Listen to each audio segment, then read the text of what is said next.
Murder and Mayhem in the Ozarks, Episode 6. We're going to take a slight digression from the Ozark Mountain content of Murders in the Ozarks for a couple of episodes. I was brought to thinking about the methods of delivering the death penalty. Electrocution was used for many. Hanging was used for two of our episodes, Murder and Mayhem in the Ozarks, namely Red Jackson and Otis Davidson. I doubtless will do a brief episode on hanging in the near future, and a possible one on lethal injection.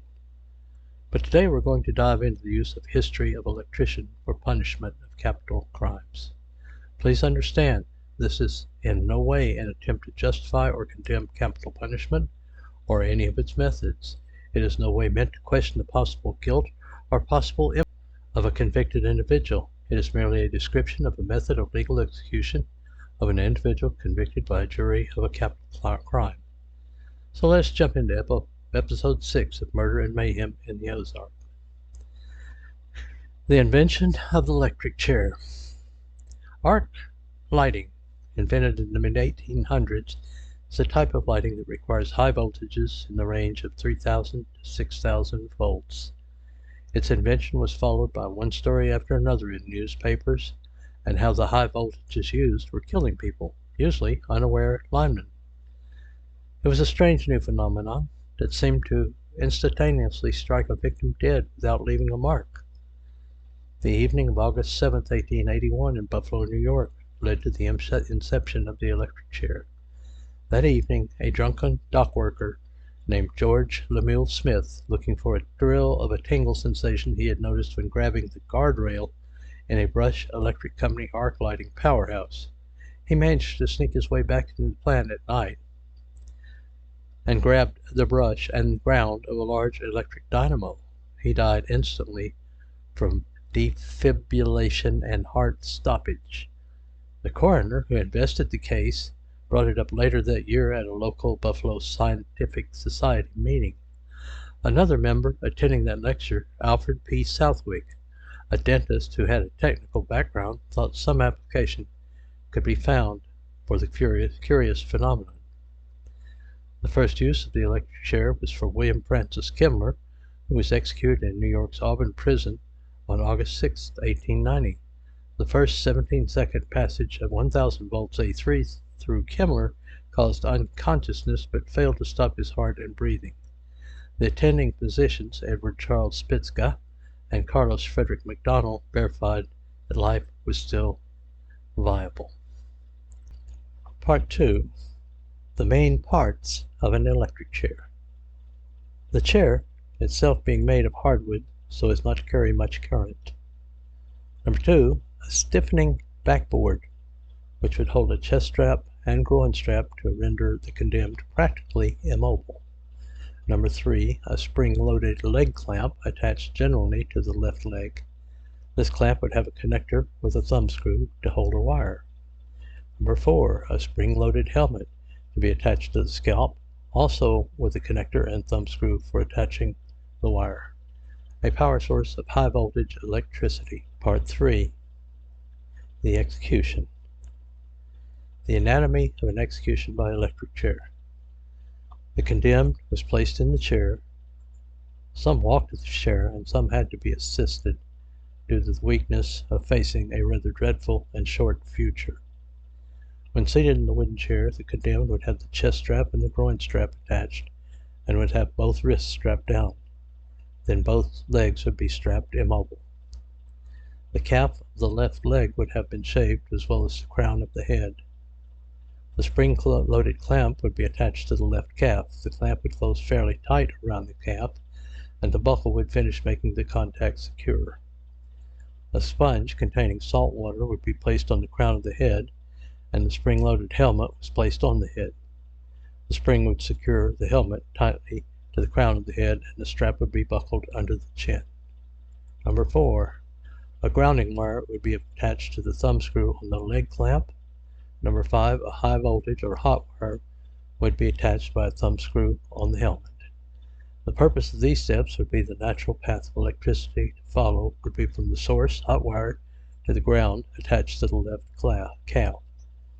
The reason the chosen calf was the left calf was that electricity would have to pass through the heart, thus causing it to stop beating at some point.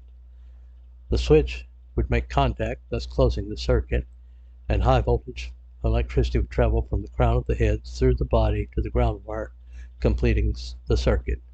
The electrical flow would be allowed to run for 15 to 45 seconds, then the circuit would be opened and the flow of electricity would cease. After a brief interval, the circuit would be closed again for 15 to 45 second interval, and it would be opened. 2 or more doctors would examine the condemned person. If all doctors agreed, the time of death would be written and the body removed to be claimed or otherwise buried by the prison itself.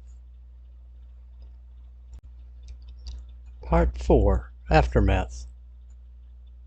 During the electrocution, often smoke would be seen rising from the subject as his internal organs actually cooked by the massive electrical flow through his body.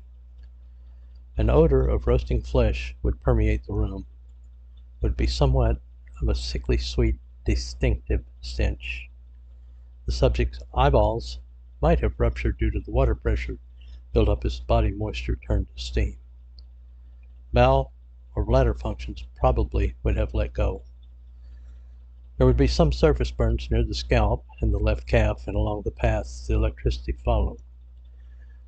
The reason electrocution came to be the go-to method of capital punishment, it was considered more humane than hanging. There were some botched electrocutions, many went successfully, but going to study 5 specific electrocutions that were botched.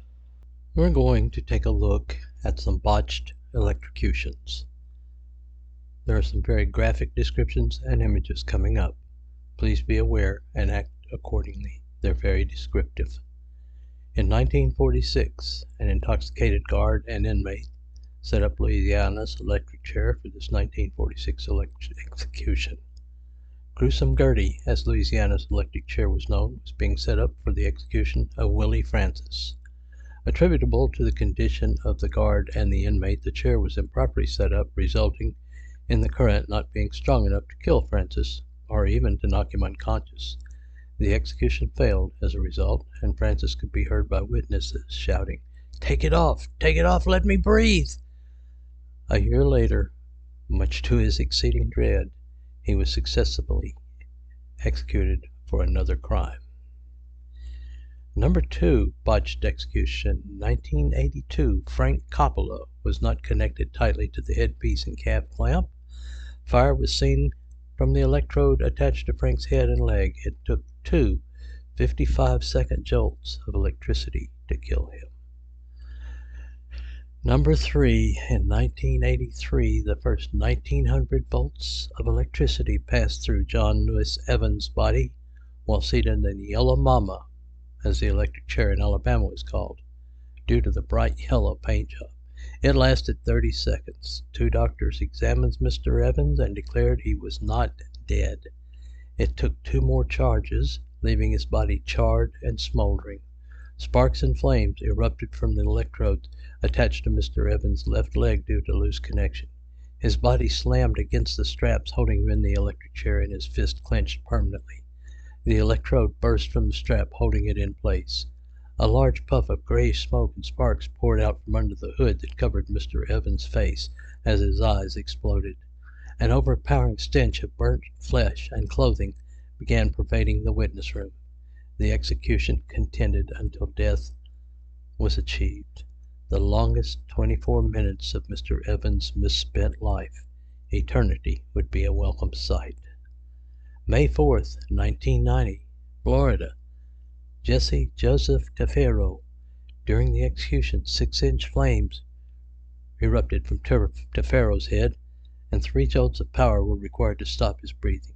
State officials claimed that the botched execution was caused by inadvertent human error, the improper substitution of a synthetic sponge for a natural sponge that had been used in previous executions. They attempted to support this theory by sticking part of a synthetic sponge into a common household toaster and observing that it smoldered and caught fire. How many things can you stick in a toaster that will burn? In closeout of this video, I'm going to look at two electrocutions of people, electric chair executions or the result thereof.